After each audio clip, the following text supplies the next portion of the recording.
बिस्मिल्लाहिर्रहमानिर्रहीम। अस्सलाम वालेकुम नादरीन, आप यूट्यूब और फेसबुक चैनल देख रहे हैं। मैं राना उज़ैर हूँ। नादरकाम खेल अपने हतमी मराहिल में दाखिल होता हुआ चला जा रहा है और इस सब के अंदर आपने देखा कि मरीम नवाज़ ने एक लेवल प्लेइंग फील्ड की बात की थी कि इमरान खान साहब को जेल में डालना, इमरान खान साहब को माइनस करना, वो सारा कुछ तो हो गया। और फिर दूसरी जानिब नवाज शरीफ की वतन वापसी जो है उस पर भी काम शुरू हुआ। तो जनाब कुछ बड़ी खबरें जो हैं वो इस वक्त सामने आ रही हैं जिसने इस वक्त पाकिस्तान की सियासत में एक बार फिर से हलचल मचा कर रखती है। सबसे पहली खबर पर आज हमने बात करनी है कि ताकतवरों और नवाज शरीफ की जो डील है आज उसका मुकम्मल तौर पर भांडा फूट है। जो लेवल प्लेइंग फील्ड की बात हो रही थी वो तमाम तर प्लान्स जो हैं उसको एग्जीक्यूट करने का फैसला हुआ है। इस हवाले से तमाम तर डिटेल्स आपके सामने रखूंगा क्योंकि लंदन में आज शहबाज शरीफ की और नवाज शरीफ की एक अहम तरीन मुलाकात हुई है और उस मुलाकात के बाद कुछ उनका अहवाल आपके सामने रखना है। और फिर दूसरी जानिब आर्मी चीफ की आज हंगामी मुलाकातें हुई हैं। वो मुलाकात किस किस के साथ है और उसका असल मकसद क्या है, इस हवाले से भी अहम तरीन तफसीलात हैं वो भी आपके सामने रखनी है। और फिर जनाब इमरान खान साहब जो हैं वो इस वक्त जेल के अंदर हैं। आपने देखा कि एक परसेप्शन मीडिया पर बनाया गया कि इमरान खान साहब को जेल में भी डाल दिया, उनको नाअहल भी कर दिया, लेकिन उस तरह का एहतजाज नहीं हुआ जो 9 मई की तर्ज जो सारी सूरत हाल पैदा हुई थी। लेकिन आज बाकायदा तौर पर एहतजाज की कॉल दे दी गई है। वकला जो हैं वो सड़कों पर आने को तैयार हो चुके हैं और ये गेम किस जानिब जाएगी इस हवाले से भी तमाम तर डिटेल्स हैं वो आपके सामने रखनी है। लेकिन अगर आपने चैनल को सब्सक्राइब नहीं किया, चैनल को सब्सक्राइब कर लें, बेल आइकन को दबा दें, आने वाली तमाम तरह अपडेट्स आपकी खिदमत में बर वक्त पेश होती रहें। नादरकाम आज जो कुछ इस्लामाबाद हाई कोर्ट के अंदर हुआ वो एक बड़ा आपने देखा कि इमरान खान साहब जो हैं उनको उनका केस जो है इस्लामाबाद हाई कोर्ट में चल रहा है। 22 अगस्त को भी जो चीफ जस्टिस हैं वो तकरीबन 102 घंटे जो हैं वो लेट हुए, उनका इंतजार होता रहा। 200 से ज़ायद वकला जो है कमरा अदालत के अंदर मौजूद थे और फिर उन्होंने समात जो है उसको मुलतवी कर दिया और आज फिर ये समात होती है और फिर इमरान खान साहब के जो वकला हैं उनको लिफ्ट के अंदर फंसा दिया गया कि सारा टाइम गेन किया जाए। और फिर आज चीफ जस्टिस जो हैं उन्होंने फिर से पीर तक जो है वो समात को मुलतवी कर दिया है। और जो आपने पहले देखा कि चीफ जस्टिस ने कहा कि मैं बीमार हूं, मैं ये केस की समाअत नहीं सुन सकता। और आज हुआ ये कि इलेक्शन कमीशन के वकील जो हैं वो बीमार हो गए, वो जनाब नहीं आ पाए। तो सोमवार के रोज जो है वो चीफ जस्टिस ने कहा है कि जनाब अगर आप नहीं भी आते तो हम अपना फैसला सुना देंगे और हम ट्रायल कोर्ट की तर्ज के ऊपर जो है वो गलती नहीं करेंगे। सुप्रीम कोर्ट के अंदर भी ये बात हुई कि ट्रायल कोर्ट ने जल्दी के अंदर आकर गलत फैसला दिया है। तो जनाब इससे बड़ा वाज़ेह हो रहा है कि ये केस जो है इसको तो इमरान खान साहब का जो इसको तो उड़ा कर रख दिया जाएगा, लेकिन इमरान खान को किसी और केस के अंदर भी फंसाना है। उसकी मुकम्मल तौर पर बंद कमरों के अंदर तैयारियां हो रही हैं कि इनको लंबे अरसे के लिए जेल के अंदर डालना है। और आज फिर से 9 मई के वाकयात में इमरान खान साहब के खिलाफ जो मजीद दफात हैं उनको शामिल कर लिया गया है कि रियासत के खिलाफ जंग इमरान खान ने की है। लोगों को हल्कों के खिलाफ, मखसूस हल्के जो हैं जिनको आप इस्टेब्लिशमेंट के आप जो ये टर्म यूज करते हैं कि इमरान खान ने फौज को और आवाम को आमने सामने लाकर खड़ा कर दिए, वो तमाम दफात को शामिल कर लिया गया है ताकि इमरान खान साहब को इस केस के अंदर उलझाकर लंबे अरसे के लिए जेल के अंदर डाला जाए। तो इस सब के अंदर पाकिस्तान तहरीक इंसाफ के मरकजी रहनुमा है अली मोहम्मद खान साहब। उन्होंने कहा कि हमारी कानूनी टीम के साथ लिफ्ट में पेश आने वाला वाकया इंतहाई तशवीश का बायस है। ऐसा क्यों हुआ, इस वाकये की तहकीकात होनी चाहिए। और उन्होंने मजीद कहा कि इसकी गैर जानिबदाराना तहकीकात होनी चाहिए कि ऐसा क्यों कर हो रहा है और वक्त पर इंतजामिया इमदाद क्यों ना कर सकी, जबकि लिफ्ट के अंदर वकला काफ़ी देर तक जो है वो बंद रहे और उनकी जिंदगियों को खतरात दरपेश हुए हैं। इसी तरह सुप्रीम कोर्ट बार एसोसिएशन ने इस्लामाबाद हाई कोर्ट में लिफ्ट वाकये पर इज़हार तशवीश किया है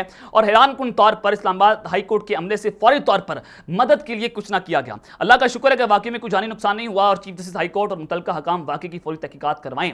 लेकिन जनाब जो केस जो है वो इनकी अदालत के अंदर जाएगा, आप उनसे इंसाफ की तवक्को ना करें क्योंकि नंगा नाच है पाकिस्तान का निज़ाम जो है वो जिस तरह से नाच रहा है और जिस तरह से रक्स किया जा रहा है, ये तो पाकिस्तान की तारीख में हमें पहली बार देखने को मिल रहा है कि तमाम इस वक्त आपने ये देखना कि देखिए सियासतदान बिक चुके हैं, जुडिशरी बिक चुकी है। ये जितने भी ये जो हुआ इमरान खान साहब के खिलाफ ट्रायल कोर्ट ने फैसला सुनाया वो भी आपके सामने था कि किस तरह से कपड़े उतार कर इन लोगों ने रक्स किया इमरान खान साहब जो हैं। और आमतौर पर आप देखते हैं कि जनाब पहले एक शख्स को सजा होती है, वो लंदन भाग जाता है डील करके। यहाँ पर चीज़ें मुख्तलिफ हैं, यहाँ पर सजा देने वाला जो है वो लंदन भागा और उसके साथ जो कुछ हुआ वो भी निशान इबरत है कि पाकिस्तान की आवाम जो है वो क्या सोच रही है। यानी कि आप अगर अब भी इलेक्शन करवाएं, आप रिस्क लेने के तैयार नहीं है इस्टेब्लिशमेंट, ये वोटर की उम्मीद को तोड़ना चाहते हैं। तो सब के अंदर जो निगरान सेटअप है इसको लंबा करने की मुकम्मल तौर पर तैयारियां हैं। और जो नून लीग ने बाकायदा तौर पर चीफ इलेक्शन कमीशन को तजावीज़ दी हैं उसमें भी ये बात की कि जनाब आप नई मरदमशुमारी के मुताबिक इंतखाबात करवाएं। तो यानी कि ये मार्च 2024 तक जो है इलेक्शन को खींचेंगे, फिर उसके बाद मजीद उसको लंबा करते चले जाएंगे। और ये तारीख रही है कि 3 माह का कहकर हमेशा 9 साल जो है पाकिस्तान पर लोग काबिज रहे हैं।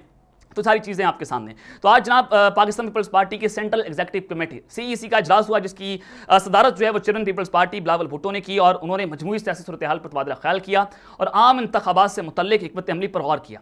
इलेक्शन से मुतल्लिक सुप्रीम कोर्ट के फैसले का इंतजार करना चाहिए, सुप्रीम कोर्ट राय मांगे तो 90 रोज की देनी चाहिए शुल्का की तजवीज़। यानी कि यहाँ पर तो ये पूरा ड्रामेबाजी की जा रही है। यही पीपल्स पार्टी है जब ये इजलास हुआ मुश्तरका मफादात कौंसिल का, इन्हीं पीपल्स पार्टी ने पीडीएम की हुकूमत के अंदर रहकर जनाब इस चीज़ को इन्होंने इंडोर्स किया कि जनाब नई मरदमशुमारी के मुताबिक जो इंतखाबात होने चाहिए। अब जनाब हुकूमत से निकले हैं, एक पूरा बयानिया इसको बिल्डअप करने की जनाब कोशिश की जा रही है। और फिर इंतखाबात की तारीख देने में सदर ममलिकत का कोई किरदार नहीं है। आज पीपल्स पार्टी ने यह भी वाज़ेह कर दिया, इलेक्शन कमीशन के सदर से मुशावरत बेसूद है और सदर ममलिकत को जवाबी खत पर वजारत कानून से भी यही जवाब आएगा। ये जनाब साबिक सेक्रेटरी इलेक्शन कमीशन के कमर दिलशाद उन्होंने जो है उस पर बात की है, और उन्होंने कहा कि जो चीफ इलेक्शन कमीशन है उन्होंने इलेक्शन एक्ट 2017 के सेक्शन 57 के तहत सदर को कहा है कि इंतखाबात की तारीख का तयन करना इलेक्शन कमीशन के दायरे अख्तियार में आता है।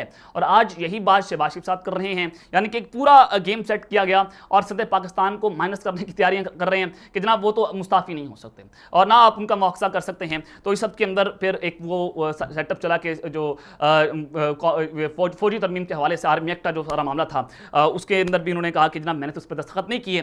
तो वो सारी चीज़ें जो है आपके सामने हैं। तो फिर इस सब के अंदर जनाब इलेक्शन की तारीख का मामला है, वजारत कानून ने सदर के खत पर मुशावरत शुरू कर दी है और मुशावरत के अमल का मुकम्मल होने के बाद खत पर सदर मुमलिकत को जवाब दिया जाएगा। ये जनाब जो है वो खबरें चल रही हैं। तो वही बात है कि सदर मुमलिकत को इस सारे खेल से आउट करने की जनाब तैयारियां हो रही हैं।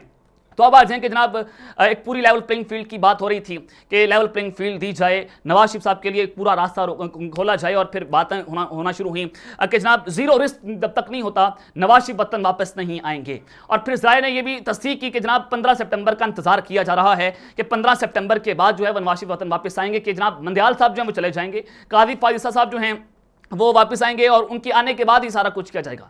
यानी कि दुनिया हज़रत ईसा का इंतजार कर रही है, वो बड़ा वो फेमस भी, और ये नून लीग वाले जो हैं वो कादी फाइज ईसा का इंतजार कर रहे हैं। तो जनाब इस सब के अंदर शहबाज शरीफ साहब की आज नवाज शरीफ के साथ मुलाकात हुई है और ये मुलाकात बहुत इंपॉर्टेंट है क्योंकि शरीफ खानदान का वतीरा ये रहा कि जब पाकिस्तान में इंतजार करना है तो पाकिस्तान में रहेंगे, और जब आप इक़्तिदार से बाहर हुए तो लंदन भाग जाते हैं, डीलें करते हैं, सऊदी अरब भागते हैं। तो ये चीज़ें जो है वो हमें पहली बार देखने को नहीं मिल रही। तो इस सब के अंदर जनाब आज नवाज शरीफ की वतन वापसी की एक और तारीख जो है वो सामने आई है, और जनाब ये ज़राए बता रहे हैं कि नवाज शरीफ की वतन वापसी के लिए 15 अक्टूबर की तारीख पर इत्तफाक हो चुका है। साबिक वज़ीर-ए-आज़म की वतन वापसी की तारीख पर शरीफ फैमिली का इजलास हुआ। ज़राए के हवाले से बताया गया कि शहबाज शरीफ ने मशवरा दिया है कि सितंबर की बजाय अक्टूबर के वस्त में पाकिस्तान पहुंचा जाए। तो पाकिस्तान मुस्लिम नवाज के कायद जो हैं उनकी वापसी पर मुल्क में बड़ा जलसा भी किया जाएगा, और ये चीज़ें जो हैं वो आज बड़ी क्रिस्टल क्लियर होती चली जा रही हैं कि लेवल प्लेइंग फील्ड पर काम जो है तेजी से जारी है। और आप सबको पता है कि इसके पीछे कौन है। ताकतवर हल्के हमेशा से ये काम करते रहे कि किसी को माइनस करना, किसी को प्लस करना, किसी के आउट ऑफ द वे जाकर जनाब इन्होंने जो कुछ किया, रजीम चेंज ऑपरेशन हुआ, तो वो सब कुछ आपके सामने रहा। तो जनाब आज शहबाज शरीफ साहब ने कहा है कि नवाज शरीफ और मुझे क्लीन चिट मिल चुकी है। यानी कि क्लीन चिट देने वाला कौन है?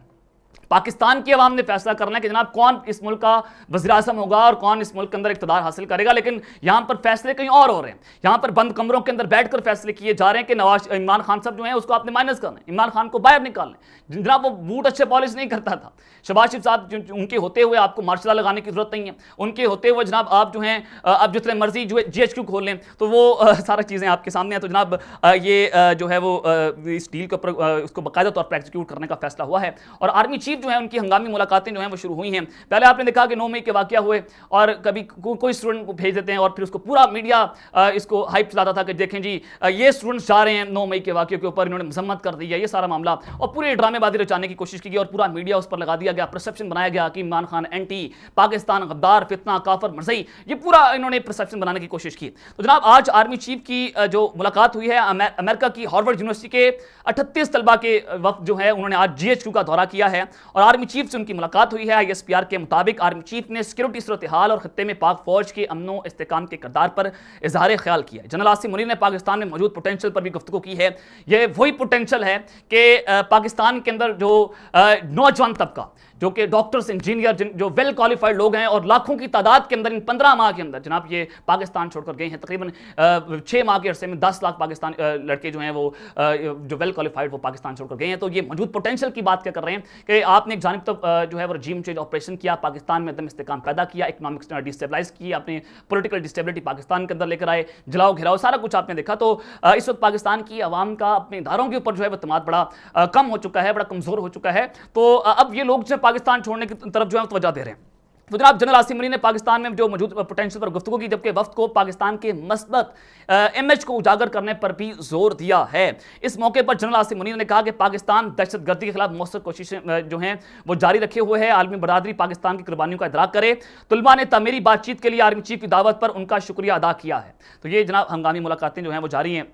और ये फिर दूसरी जानिब इमरान खान साहब जो हैं वो तो जेल के अंदर हैं, कैदी नंबर 804, वो जेल से भी इनके साथ पर तारी है। वो अभी भी इसका खौफ है कि जनाब वो टूट नहीं रहा और उसको शेप करने नहीं दी जा रही, उसको छोटे से सेल के अंदर रखा गया है। और आज बुशरा बीबी साहिबा ने अपना बयान हल्फी सुप्रीम कोर्ट के अंदर जो है वो जमा करवाया, जिसमें उन्होंने बताया कि इमरान खान साहब जो है उनका वजन बदस्तूर कम होता चला जा रहा है और उनकी जान को खतरा है और ना आप बाहर से उनको खाना दे सकते हैं, ना उनको मुलाकात करने की इजाज़त है, वकला उनको सही तरह से नहीं मिल सकते। और फिर उनके जो उनका सेल है, जो उनका बैरक है, वहाँ पर पूरी सिक्योरिटी जो है उन्होंने बड़ी टाइट की हुई है। वहाँ पर जनाब कैमरे, सीसीटीवी कैमरेस लगाए गए हैं। तो हर तरह से इमरान खान साहब की कड़ी निगरानी की जा रही है। तो खौफ है कि इमरान खान जब वापस आएगा तो गैर मामूली फैसले करेगा, वो जेल के अंदर बैठकर भी जनाब इनके साथ पड़ता रही है। तो जनाब हुआ ये है कि आज जो कुछ हुआ वकला के साथ, वो आज से पहले आपको देखने को शायद नहीं मिल रहा होगा। तो जनाब लतीफ़ खोसा साहब ने वकला तहरीक शुरू करने का आज ऐलान कर दिया है और मीडिया से गुफ्तगू करते हुए उन्होंने कहा कि इस्लामाबाद हाई कोर्ट में की लिफ्ट में मुझे और नईम पलोथा और दीगर वकला को मारने की कोशिश की गई है। मैं अगर मर भी जाता तो ये काला कोड जिंदा रहता। हमें कानून की बालादस्ती चाहिए, जिसके लिए हमें अदलिया को आज़ाद और खुद मुख्तार करना होगा। और लतीफ़ खोसा साहब ने कहा कि जो तकलीफ हमने 1 घंटा लिफ्ट में बंद करके जो बर्दाश्त की है, वो तकलीफ पाकिस्तान की आवाम पिछले 16 महीनों से बर्दाश्त कर रही है। यह गलत फहमी में है कि इस तरह वकला को डरा लेंगे। हमें मुल्क की अजमत चाहिए, हमें आइन की बहाली, कानून की बालादस्ती से चाहिए। और ये उन्होंने बताया, कहा कि पाकिस्तान तहरीक इंसाफ के चेयरमैन इमरान खान के वकील, उन्होंने कहा कि इस्लामाबाद की लिफ्ट में हम फंस गए थे। और सीनियर कानूनदान लतीफ़ खोसा साहब ने मजीद ये कहा कि ये सारा वाकया जो है वह आज की अदालती समाअत में पेशी के मौके पर जो है वो पेश आया। तो जनाब ये आपके सामने आके वकला जो है आप सड़कों पर आने के तैयार हैं। ये वकला तहरीक शुरू होने जा रही है और अब आप डायनामिक्स, पॉलिटिकल डायनामिक्स जो है वो तब्दील होते हुए देखेंगे, क्योंकि इमरान खान साहब जो हैं वो हर तरह से तैयारी कर गए थे और उन्होंने हर ज़िले के लिए, हर शहर के लिए, हर सूबे के लिए अपनी तकारीर जो है वो रिकॉर्ड की हुई हैं। जब इलेक्शन कैंपेन्स होंगी तो जनाब उसको चलाया जाएगा, जलसों के अंदर चलाया जाएगा, वकला सड़कों के ऊपर होंगे। तो पॉलिटिकल डायनामिक्स जो हैं वो अब तब्दील होने जा रही हैं और अब इस्टेब्लिशमेंट के लिए भी, जुडिशरी के लिए भी एक मुश्किल वक्त जो है वो शुरू होगा। और अब से नया एक गेम प्लान जो है खान साहब उसको एक्सिक्यूट करेंगे। कप्तान जेल से बैठकर भी बड़े बड़े फैसले कर रहे हैं। तो अब तक की डिटेल मैंने आपके सामने रखी, अब तक के लिए अपना ख्याल रखिएगा और इस संग्राम ख्याल रखना। अल्लाह के बाद पाकिस्तान जिंदाबाद।